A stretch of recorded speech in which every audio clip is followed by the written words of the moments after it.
Dobar dan, poštovani gledaoci. Moj današnji gost, osim što peva kao Slavuj, verovali ili ne, slikarstvo mu je hobi.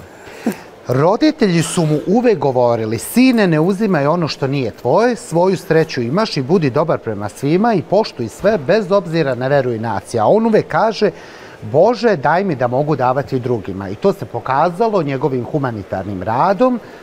Za ovog momka ne možete naći apsolutno ni jedan ružan komentar na YouTube-u. Kakva je borba bila, da li je bilo teško, da li je bilo uspona, padova i da li ih je sa tim osmehom koji je njegov zaštitni znak prebrodio, pričat će nam Emir Đulović. Pa dobro ti došao u Chit Chat, konačno! Šta ja tebi da kažem za ovakvu najavu? Kakva je najava? Ajde, pošto si moj Zemo.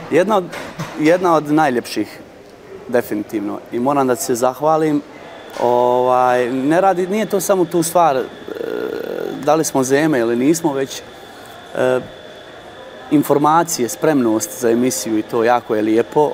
Imao sam stvarno, u zadnje vrijeme snimam tako lijepe emisije i stvarno su svi domaćini jako spremni ljudi i znaju bukvalno sve informacije i to i sve su najave, ali ova najava je nekako kratki opis mene kao čovjeka i zaista ti hvala na tome, nekako dirnuo si me baš.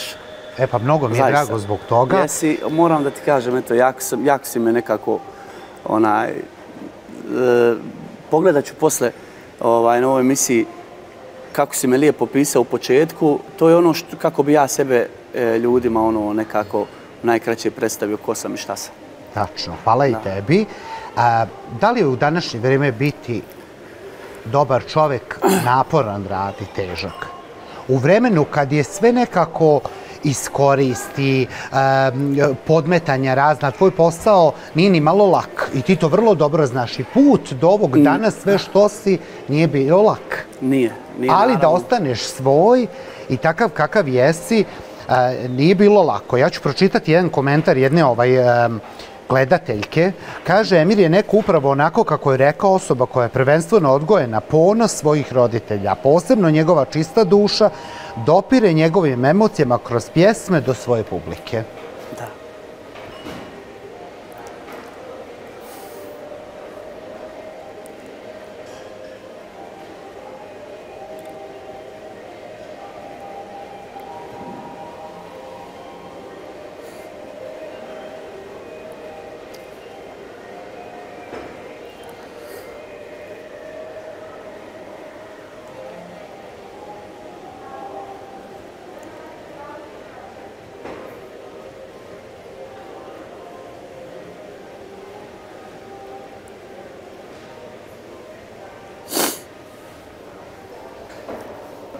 Hoćeš maramicu?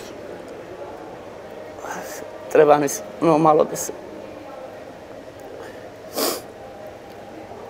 Nešto sam u zadnje vrijeme tako... I više emotivan nego... Mislim, izvini, nije mi bila namjera da te rasplačem, ali nekako vreme postaje, mislim da se i tvoja duša čisti i samim tim si možda još i osjetljiviji i to. Mnogo, da.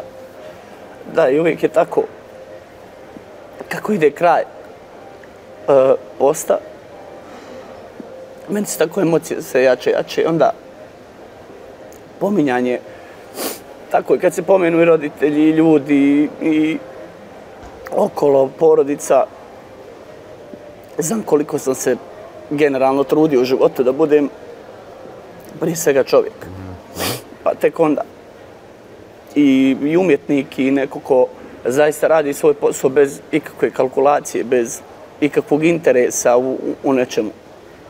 I krenuo se sa tom nekom lijepom najavom i onda na sve to tako čitaš te neke komentare. Ja nisam neko ko je sklon tome da nešto puno čita komentare, ali mi generalno naravno znači svaki takav pravi komentar koji dolazi od srca od ljudi koji i poznaju moje roditelje, moju porodicu, znaju ko smo mi generalno, tako da jako sam sretan. A kad me uhvate emocije, onda zablokiram, znaš, ne mogu ni da pričam, ne mogu ni... I kada mi se to dešava, ne znam, na bini, na sceni. Opala, istina. Istina. Kada mi se to dešava, na primjer, i na sceni, kad nastupam, ista mi je tako situacija, zablokiram i onda to mora da prođe određeni period, nisam upotrebljiv čovjek uopšte. I tako jednostavno, ja ne znam to ništa, ne znam da glumim.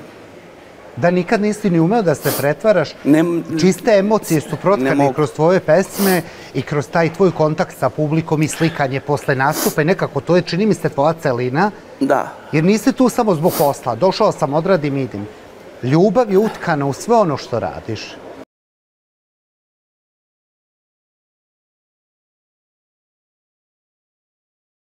Mi smo radili da pravimo od toga da pravimo šta je rezultat, kao šta ćemo da dobijemo od toga. Idemo, radimo srcem, unosimo se u svaki projekat, da pružimo ljudima prije svega kvalitet, da ljudi to prepoznaju i naravno da to sve bude